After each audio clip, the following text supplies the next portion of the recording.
single day, like I've always done and always will. Passing these bills on the floor, making yet another stand. Welcome to this week's edition of New York Now. I'm Dan Clark. We are now 2 weeks out from this year's state budget deadline. That's on March 31st. And we took a step closer to a final state budget this week when both houses of the state legislature approved their one-house budgets. That's when lawmakers build their own budget plans as a sort of rebuttal to the governor's. And that's important because it shows us where lawmakers stand on top issues. So we're going to go through a few of them and tell you where the legislature wound up. On housing, the governor wants to build 800,000 new homes and allow developers to override local zoning laws. To get there, the legislature kept that target, but doesn't want to override local zoning. Instead, they want to offer financial incentives for that growth. On the minimum wage, the governor wants to tie it to inflation moving forward. The legislature likes that idea, but also wants to raise it first, though we don't know by how much. On income taxes, the governor wants to keep those flat this year. The legislature mostly agrees, but they want to raise taxes on people earning more than $5 million to fund more services. On cigarettes, the governor wants to raise the tax on a pack of cigarettes by $1 to $5.35 and ban menthol-flavored tobacco. The legislature is fine with the tax hike, but doesn't like the ban on menthol. On new funding for the MTA, which isn't doing well financially, the governor wants to raise a payroll tax downstate and use casino gambling revenue. And the legislature is fine with using the casino money, but wants to raise corporate taxes instead of a payroll tax. And on charter schools, Hochul wanted to allow more in New York City by lifting a regional cap. But the legislature is against that idea. It's a lot to work out in 2 weeks. But Senate Majority Leader Andrea Stewart-Cousins said she thinks they can get there. You know, I think we've all looked at the issues, and yeah, there are, again, different approaches. But what I always say is that we're all rowing in the same direction for the most part. And so that's always easier. On the other side of the aisle, Senate Republican leader Rob Ortt said the Democrats' budget plan fell short for struggling New Yorkers. We've seen that people have said affordability is an issue. This budget does nothing to help New Yorkers who are facing affordability challenges.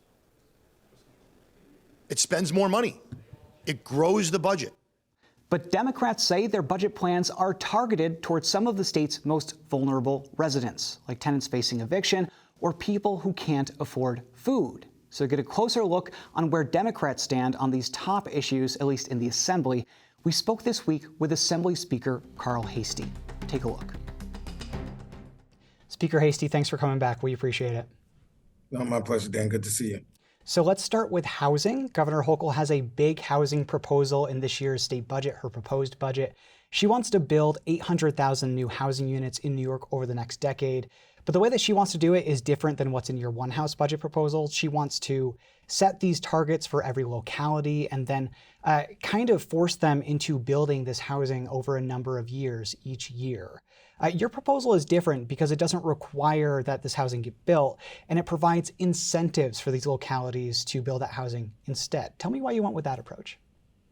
Well, I think, for the members, when we have our conferences, we listen to the members, and, overriding local zoning is a very serious issue, and one that members are not, too enthusiastic about doing.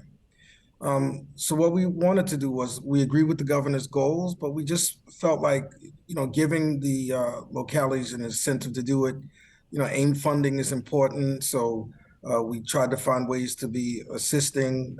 They can spend the money any way they wish, that they feel, which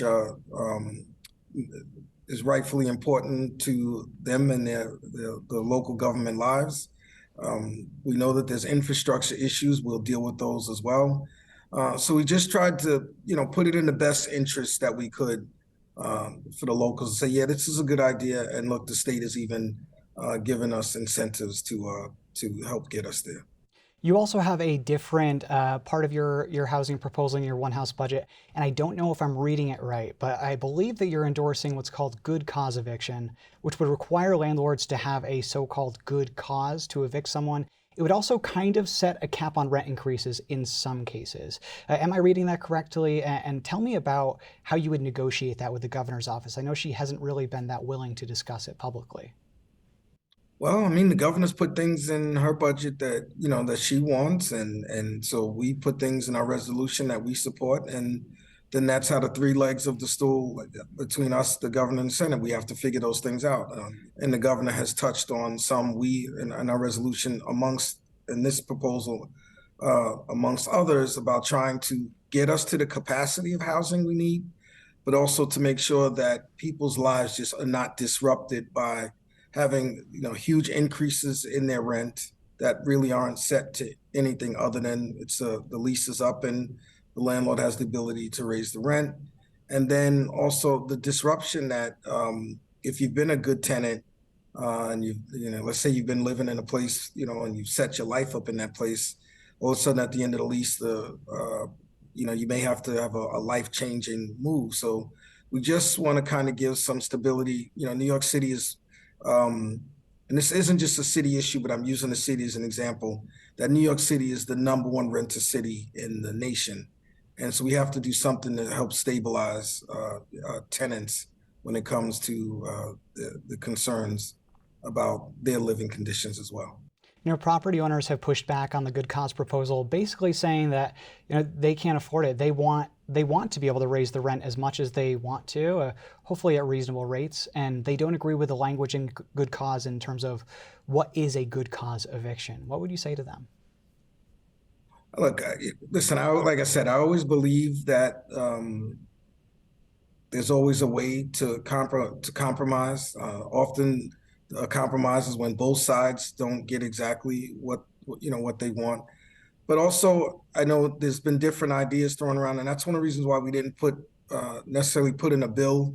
It's really around the concept of protecting tenants, but also, understanding and respecting, property owners as well. But there has to be a way to not have tenants, worry about, rents doubling and just, in the middle of winter, your lease is up and all of a sudden now you have to scramble to find housing. So it's just trying to just give stability, to people's lives. And, people have suggested that, if there's a cap that, a landlord can still find ways to go around the cap, maybe you have it to be, mediated or have the courts say, yeah, there's an extenuating circumstance. So I think there's a path if, people are willing.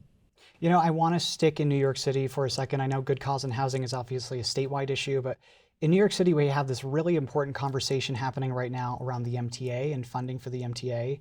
The governor's proposal had proposed basically using a payroll tax in the MTA service area to fund it. I know that you have rejected that, and you've also rejected a proposed fare hike for the MTA. It was $2.75 now. It was going to go up, may still go up. You don't want that to happen, obviously. And you also want to start a pilot program for free buses in each boroughs, which would be exciting for a lot of commuters, I think. Tell me how you came to that instead of the governor's plan. Well, first off, we wanted to make sure that the MTA is fully funded. Sure. And everybody knows the MTA is often described as the artery system for the body of the economy of the state of New York. So starting there, we knew it had to be fully funded, but we just had different ideas on how to get there. We agree with the governor on the revenue for casinos, right? Going there, and so we just differed on payroll mobility. We still have one of the most competitive corporate tax rates here in New York. So we just felt like the MTA is, primarily that's how people get to work. So, some of the corporations, particularly ones who had gotten, a tremendous break during the Trump years, to just contribute a little bit more to helping to make sure that the artery system of the New York's economy is fully funded. Right. So I wanted to mention the corporate tax, but I also I asked you the MTA question first, because you also have a proposal in there, and the Senate does as well, to raise income taxes on high income earners. So we're not talking about anybody below $5 million a year, which is quite a bit of money for people. So would the aim be for that revenue raised from those taxes to go partly to the MTA as well? Or is that just to kind of generally raise money to pay for things that the state does? I'd say a little bit of both, because when the assembly, when we put together our One House, we do try to put a financial plan.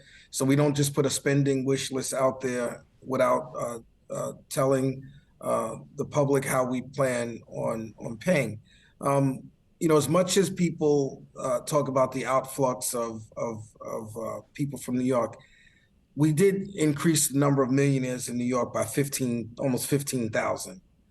So again, just asking those who are doing well to just contribute a little more to the overall good, I think it's very helpful, and that's what we are asking those who are doing really, really well to help uplift the rest in society. And I'm sorry, Dan, you did ask me one other thing about the pilot program. Right, free buses on the MTA. Sure. It was something that members, had brought up, and we know that other cities are doing this. But I'd say the closest city that's done, Boston, is exploring this. But we wanted to be fair and say let's have two in each borough. One, based on like poverty and things like that, and the other one would be based on economic, I'd say, factors, and we would leave that to the MTA to figure those out. And before I let you go, as you and I both know, time moves differently here in Albany. You and the Senate are apart from the governor on some of these controversial issues. And as you pass your One House budget proposals, you have about 2 weeks left before the budget deadline. Do you think that's enough time to come together on these issues? Or would you rather see you go right into April and kind of have some more time to work these things out? Well, in Albany speak, 2 weeks is a lifetime. Could feel like 2 years. So 2 weeks can seem like 2 minutes, but it could also seem like 2 years. Yeah. I never go into a budget negotiating session expecting doom and gloom. We're going to work hard, of course. We want to have an on-time budget, but as I've said since the time, even before I was Speaker, when I was just even a brand new member, the right budget is more important than an on-time budget. So, but I would hope that we have an on-time budget. I work hard to get there, but I'm not going to accept, a budget less than what we can fairly negotiate that highlight some of the priorities that the members want. So I can't sacrifice that for the sake of, timeliness. All right, we will be watching over the next 2 weeks. Assembly Speaker Carl Heastie, thank you so much. All right, thank you, Dan. Be well.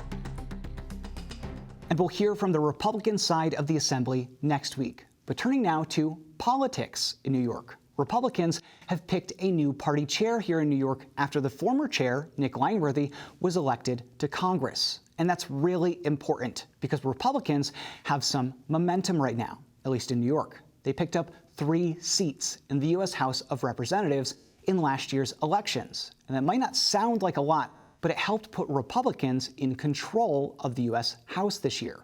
So Republicans gathered in Albany this week to pick a new chair that they hope will drive that momentum forward and bring new wins over the next few years.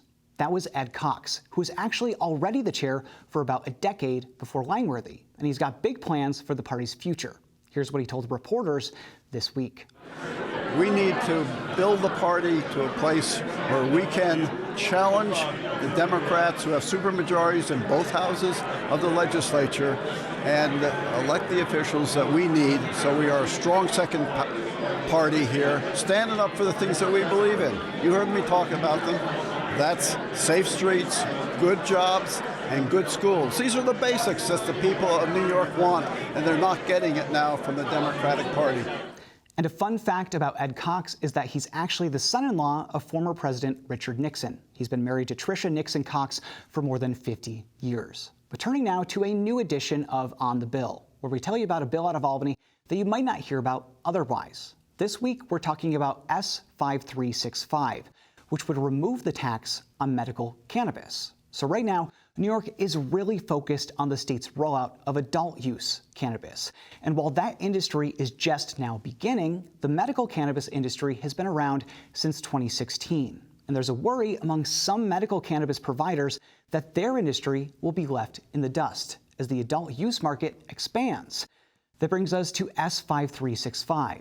Right now, the tax on medical cannabis in New York is 7%. And while that tax is paid by the dispensary and not at the point of sale, it can still drive up the cost for patients.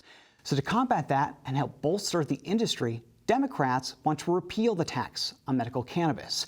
State Senator Jeremy Cooney carries that bill in the Senate. The excise tax on medical cannabis product is a regressive tax that drives up the cost to patients, the same patients who can least afford the product that they need to get through their day. Right? You don't tax Tylenol because it's to help you. It's what a patient needs to feel better, to find healing. Why are we taxing medical cannabis? And that bill could pass as part of the state budget or at any point, really. More on that in the next few weeks. But first, we take a look at New York's paid family leave law. When New York first passed paid family leave in 2016, the program was considered among the most generous in the country. But some lawmakers say it still doesn't go far enough for parents grieving the loss of their child. Alexis Young reports. New York State paid family leave allows eligible workers to take up to 12 weeks off within 1 year at 67% of their pay. For 3 different items. One is for bonding with a newborn or an adopted child. The second one is being the main caregiver for a family member with a serious health condition.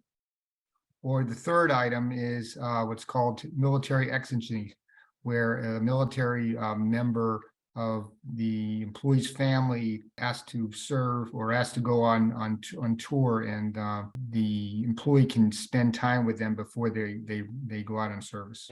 Martin Patrick is the senior HR consultant manager at GTM Payroll and HR. An HR department is frequently involved when an eligible employee applies for paid family leave. Paid family leave was passed in New York in 2016. The program was among the most generous in the country at the time, and it was even strengthened in November 2021 to include siblings, whether that be half-siblings, step-siblings, biological, or adopted. Still, lawmakers say the language in workers' compensation law, specifically paid family leave, has left some New Yorkers in vulnerable positions. The paid leave is administered by the insurance company that the employer contracts with.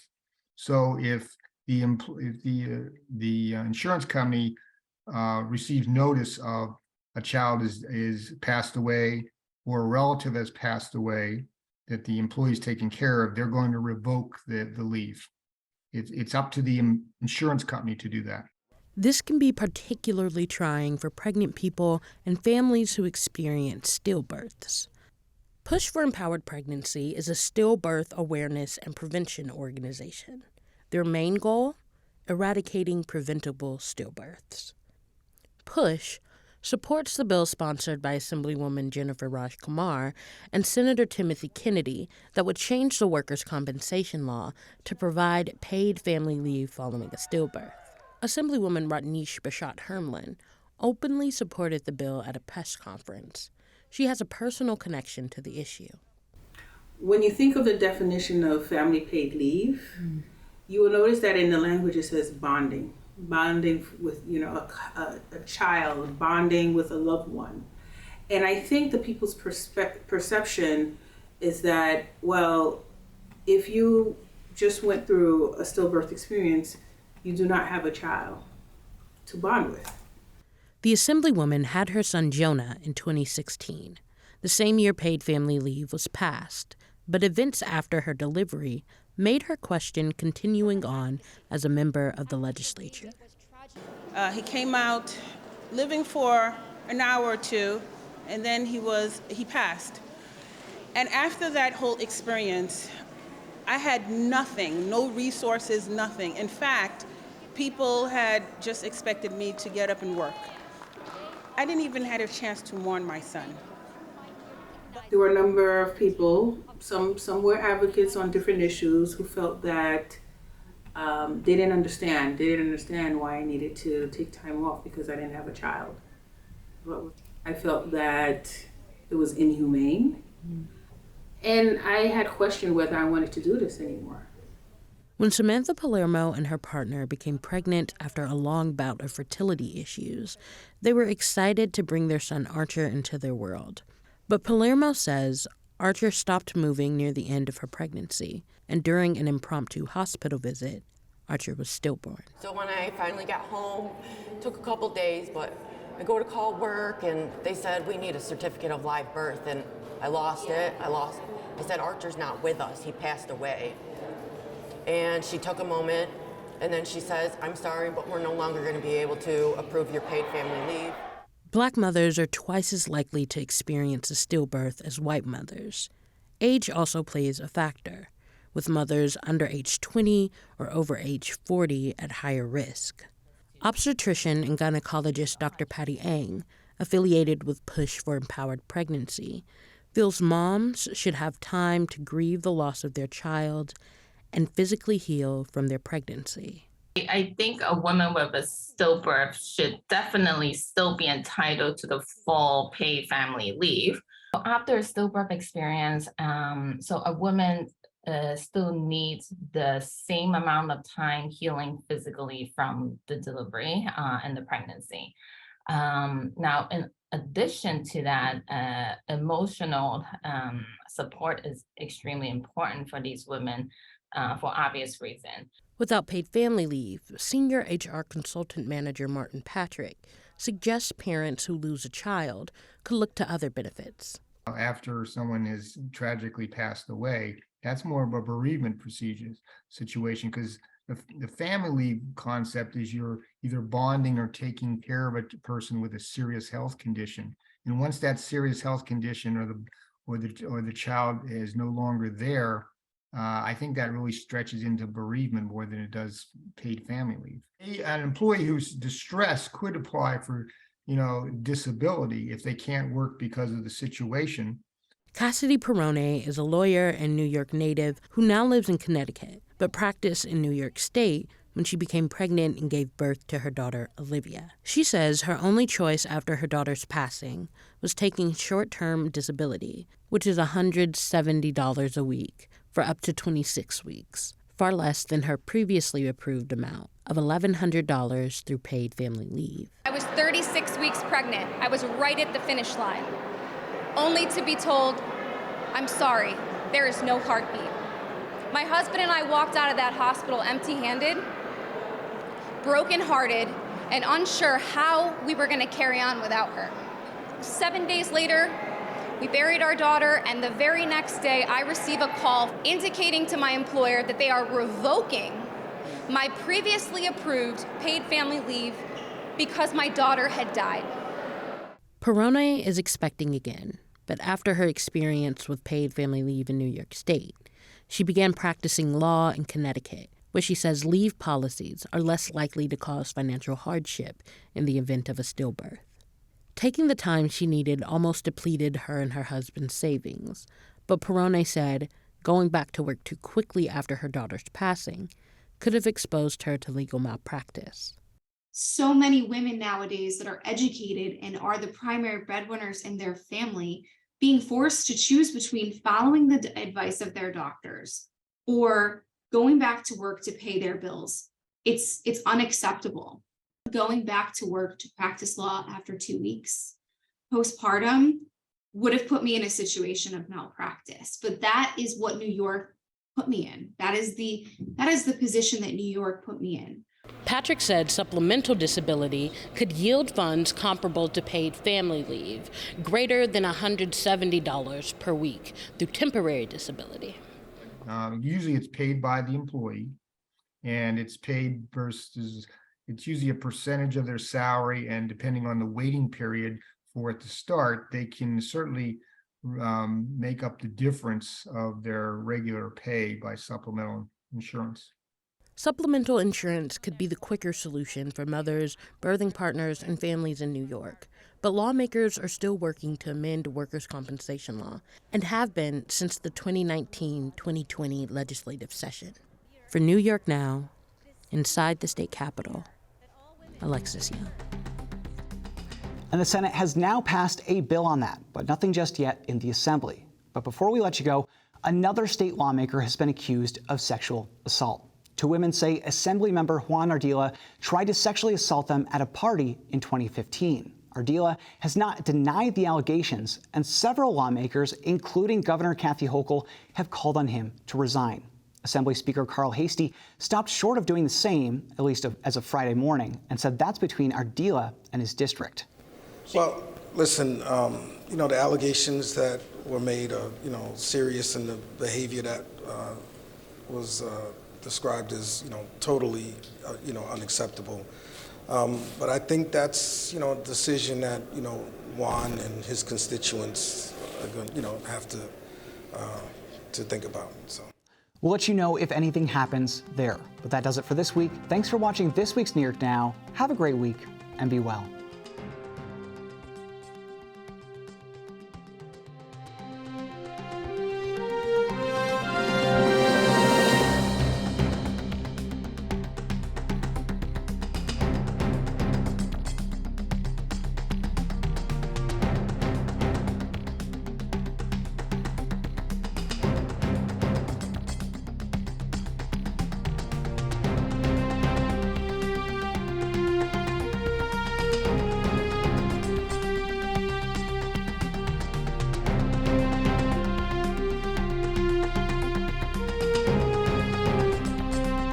Funding for New York Now is provided by WNET.